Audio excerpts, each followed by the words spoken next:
Bueno, Buen día. buen día. Nosotros somos residentes del Servicio de Cirugía General y vamos a presentar un caso clínico y después un poco el marco teórico a punto de partida del caso clínico. Como primero, llega a la guardia una paciente femenina de 33 años que consulta por dolor abdominal de 3 días de evolución asociado a vómitos y catarsis negativa al mismo tiempo de evolución. Se hace la anamnesis y la semiología de los signos y síntomas y se descubre que el dolor abdominal era de 72 horas, localizado en epigástrico por intensidad por momentos 8/10 con un carácter cólico, sin propagación en otras regiones del abdomen, que cedía parcialmente el ingesta de antiespasmódicos biorales que la paciente había autoadministrado los días previos. Respecto a los vómitos, primero fueron alimenticios, luego biliosos y entéricos, estaban precedidos por náuseas y se asociaron a hiporexia. Respecto a la catarsis, era negativa, no había eliminación de gases y el hábito vocatorio del paciente referido como natural sería de un episodio de catarsis día. Respecto a los antecedentes, no presentaba antecedentes personales patológicos, no tomaba medicación habitual, no tenía alergias. Como antecedentes quirúrgicos tenía un bypass gástrico más esplenectomía en el año 2012. A nivel de antecedentes tóxicos era analista social, ocasional y no tenía antecedentes heredofamiliares de relevancia.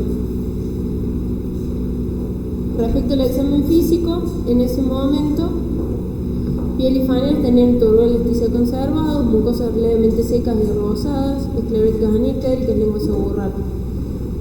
El examen respiratorio mostraba una excursión pulmonar limitada en las bases, con un mullo vesicular positivo bilateral tanto en ápices como en bases. No había ruido sobreagregado. El aparato cardiovascular no tenía ningún tipo de particularidades a destacar. Lo mismo que el aparato neurológico, pero sí a nivel abdominal el abdomen se encontraba globuloso, distendido, con presencia de una cicatriz mediana suprainfraumbilical, timpánico a nivel generalizado, indolor de palpación, sin defensa y sin reacción peritoneal en el momento de la consulta, con ruido aéreo positivos, escasos pero positivos hasta ese momento. Tenía punida percusión renal y puntos renolaterales medios negativos. Si tuviésemos este paciente en la guardia, lo que nosotros planteamos es qué solicitaríamos primero o en qué, pensando también los distintos diagnósticos diferenciales. No sé si alguien quiere decir qué podrían solicitar.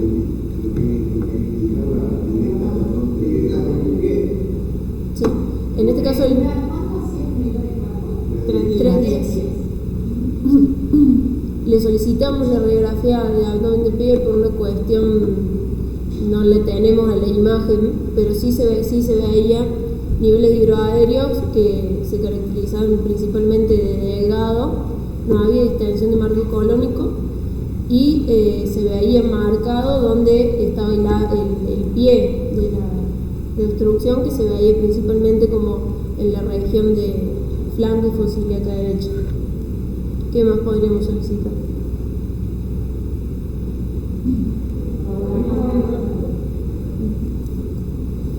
Laboratorio, ecografía, rayos, TAC. Como primer nosotros hicimos por supuesto la radiografía y el laboratorio. El laboratorio que se hizo en el ingreso tenía un hematocrito de 34, una hemoglobina de 10,7, 5.800 blancos con 75 de neutro, plaquetas normales, un eritro de 34, una urea de 31 con una creatinina de 0,5, una amilasa de 43, una FAL de 65, APP y KPTT normales, con un sodio de 143 y un potasio de 4 con un cloro de 106. Diagnósticos posibles que podríamos pensar hasta este momento.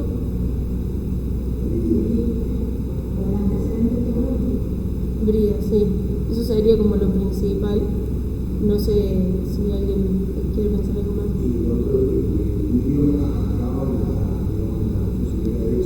En la radiografía lo que se veía era eso, y flanco.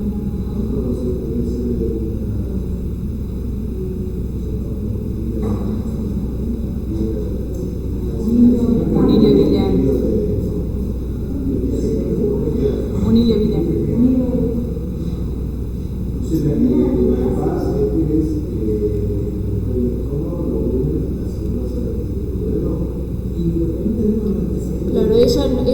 tenía noción de realmente qué tipo de cirugía se le había hecho.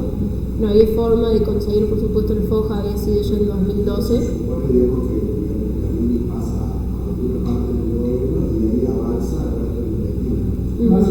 Sí.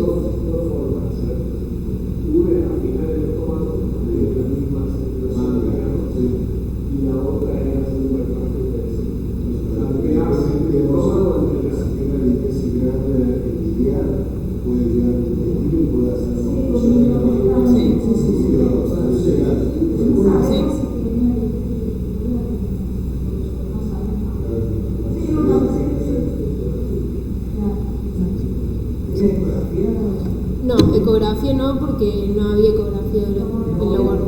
¿Ecografías previas hechas? No, ecografía no hay.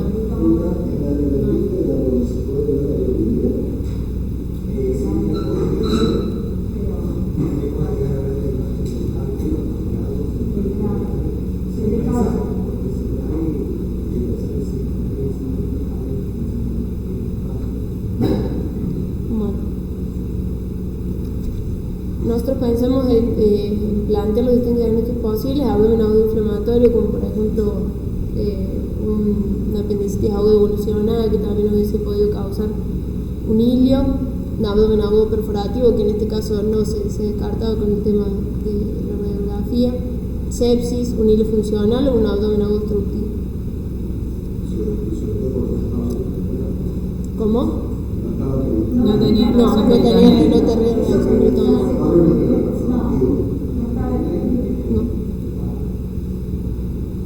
Respecto a la conducta, ¿qué tipo de conducta podíamos tomar en ese caso?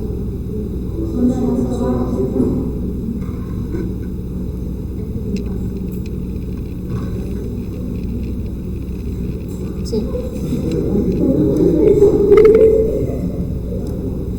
Las conductas si sería expectante, conducta médica o quirúrgica. Por la médica.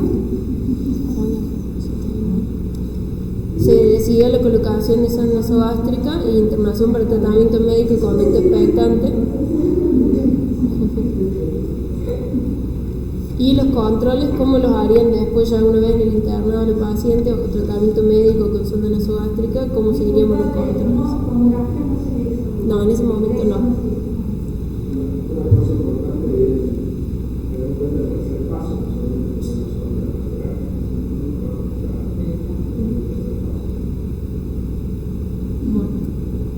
Respecto a los... Sí.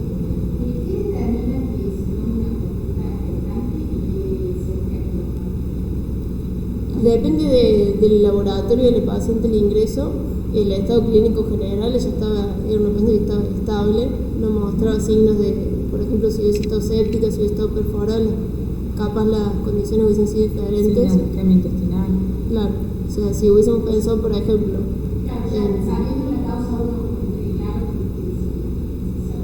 o sea, la principal... Claro, el estado general. No estaba con un abdomen que mostrara defensa, no estaba con reacción peritoneal, su laboratorio estaba bastante bien y la condición clínica del paciente estaba bien como para poder expectarlo y ver si soluciona.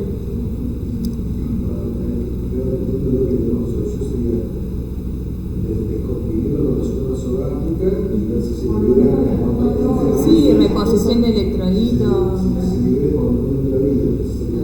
Sí, eso se regular el equilibrio osmótico. Claro.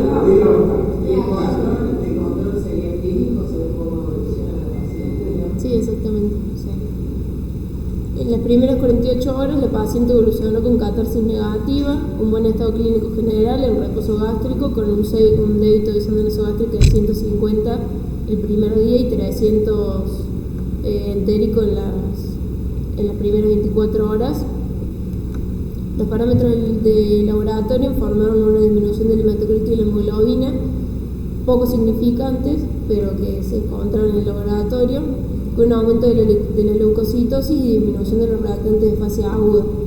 No hubo modificación del ionograma, el paciente estaba con un plan de hidratación, estaba con la sonda nasogástrica y se le revisaba diariamente respecto sobre todo a la parte abdominal. El abdomen de la paciente pasó de estar con un abdomen doloroso en las primeras horas, después ceder el dolor por completo, a pesar de que el paciente continúa con catarsis negativa, los ruidos hidroaéreos disminuyeron en el paciente, el abdomen dejó de tener ruidos hidroaéreos justo en el mismo momento donde el paciente cede con el dolor. A las 72 horas, con persistencia de catarsis negativa y distensión abdominal, se decide realizar una tomografía. Sí.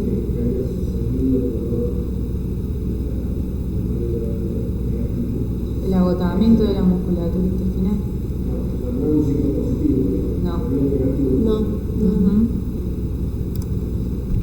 Bueno, esta es la tomografía en un corte coronal, donde se ve marcada distensión de las asas del intestino delgado. Y después, en el corte coronal, axial, lo que se ve es como de la primera imagen hacia la última, no sé si se ve el mouse. Bueno, acá podemos ver cómo están todas las asas distendidas. Acá hay un parcial afinamiento de una de las asas, y después en las otras imágenes lo que se ve, que eso también se informa en la tomografía, como el pedículo vascular a nivel del mesenterio empezaba como a remolinarse y a mostrar signos de atascamiento, sería del pedículo vascular. Exactamente, y eso fue lo que nos determinó a nosotros la decisión de una conducta posterior quirúrgica. Lo que se debate es continuar el tratamiento médico, realizar estudios endoscópicos, que en este caso no tendría mucho sentido, o la conducta quirúrgica. Se decidió la resolución quirúrgica. El laboratorio previo a la cirugía, que fue el 4 del 8, nos mostró un hematocrito de 29, una hemoglobina de 9,4, 10.490 glóbulos blancos, plaquetas que persistían dentro de parámetros normales, una eritrosedimentación baja, una urea y una creatinina que prácticamente no habían modificado valores. Todo el ionograma también, como habíamos dicho, no había casi modificado, la PCR se encontraba baja, tenía un buen perfil de gases arteriales, y el lacto se encontraba en 1,5. Se realiza la cirugía y finalmente lo que se encuentra es evidencia de abundante líquido inflamatorio intraabdominal, marcada distensión de las asas proximales sin compromiso vascular, hasta 60 centímetros del ángulo de Treis, donde evidenciamos el punto de obstrucción de una brida del borde antimesentérico, retraía sobre sí mismo el asa intestinal y marcaba el punto de obstrucción, porque distal hacia esa brida ya el intestino presentaba características normales. Se libera la brida, se recupera el peristaltismo y se da como solucionado. Estas son imágenes, esto es todo lo que es el delgado dilatado previo. Y acá la segunda imagen no son bridas ni nada, sino que es una imagen de lo que sería previo de la cirugía anterior, una anastomosis lateral de lo que era el delgado. No había hernias internas. Esta es una asa y esta es la otra. La paciente tuvo una buena evolución postoperatoria, tanto a nivel clínico como sintomático y quirúrgico. A las 48 horas es dada de alta con una buena tolerancia oral y tránsito gastrointestinal conservado nuevamente. Bueno, entonces vamos a hablar un poco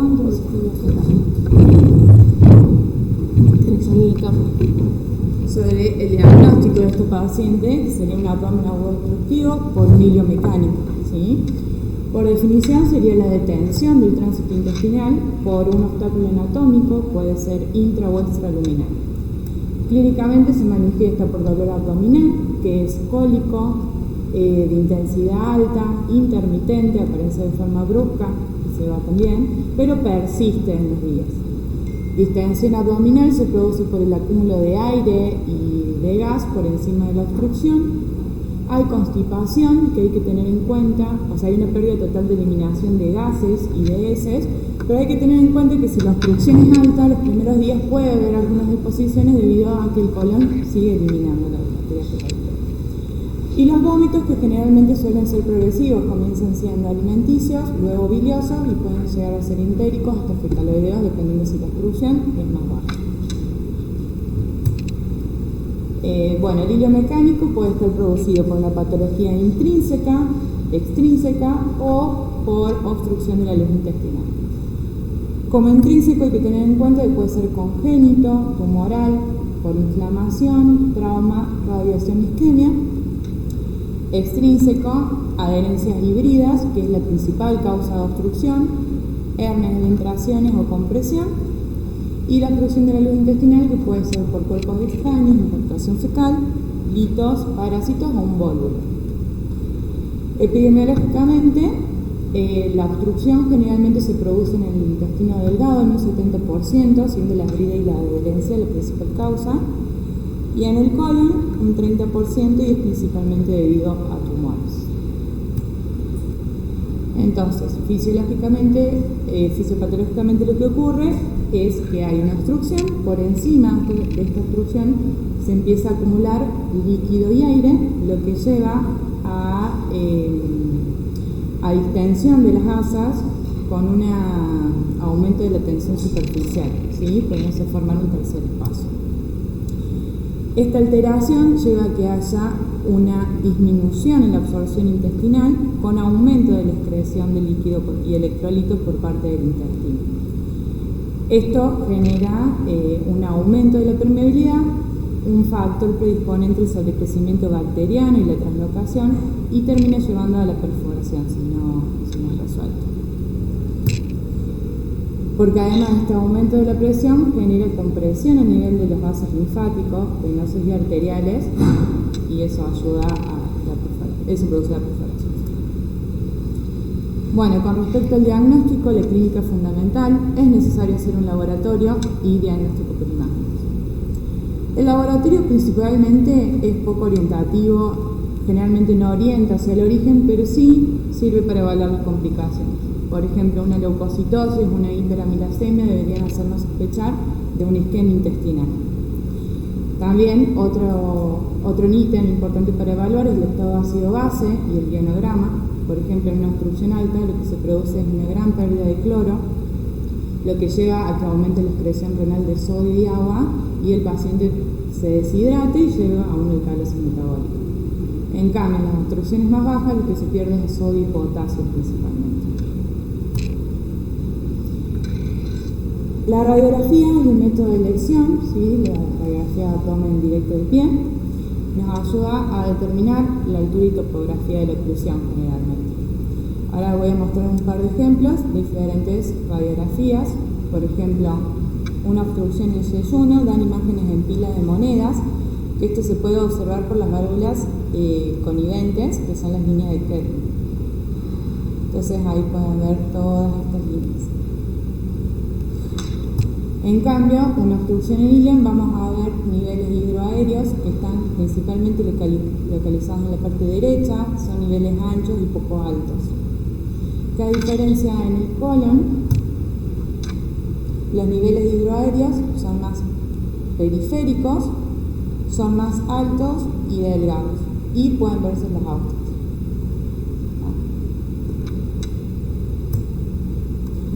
Y esta es la imagen de un vólvulo, que es la imagen típica de baño de café.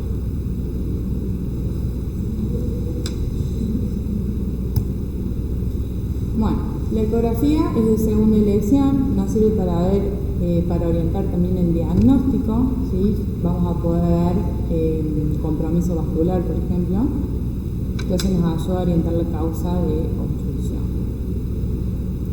Y una tomografía básicamente se pide cuando hay una duda diagnóstica y también nos ayuda para identificar las causas. Ahí tenemos la imagen que mostró Martina recién, que es la de la tomografía de la paciente, ¿sí? Con las asas de grado completamente distendidas. Y la obstrucción. Bueno, entonces el tratamiento debe estar enfocado a estabilizar al paciente, a restituir las pérdidas hidroelectrolíticas, corrección del equilibrio ácido-base dependiendo de lo que esté presentando el paciente, la descompresión intestinal, como ya hablamos, a través de sonda nasogástrica o a veces rectal, Antibiótico-terapia para prevenir este sobrecrecimiento bacteriano y la atroficación posterior, ¿sí? Que llevan al shock y a la toxemia. Y se evalúa la necesidad del tratamiento quirúrgico. Generalmente se lo espera el paciente si está clínicamente estable 72 horas. Bien, en este caso su obstrucción fue producida por adherencias, por una brida, ¿sí? El síndrome adherencial se produce generalmente por intervenciones previas del paciente donde se genera un exudado de la pared del intestino que no es resuelto, no es reabsorbido, entonces se va organizando, pudiendo ser en tejido fibroso y vascularizado que une las asas o las asas y el peritoneo, que son las bridas, o adherencias, que es un tejido más laxo. El tratamiento de este síndrome es el quirúrgico, es por la parotomía o la laparoscopía exploratoria, se hace una enterolisis y se realiza si hay signos de obstrucción intestinal, peritonismo o falla el tratamiento médico después de 72 horas de haber comenzado. Imágenes.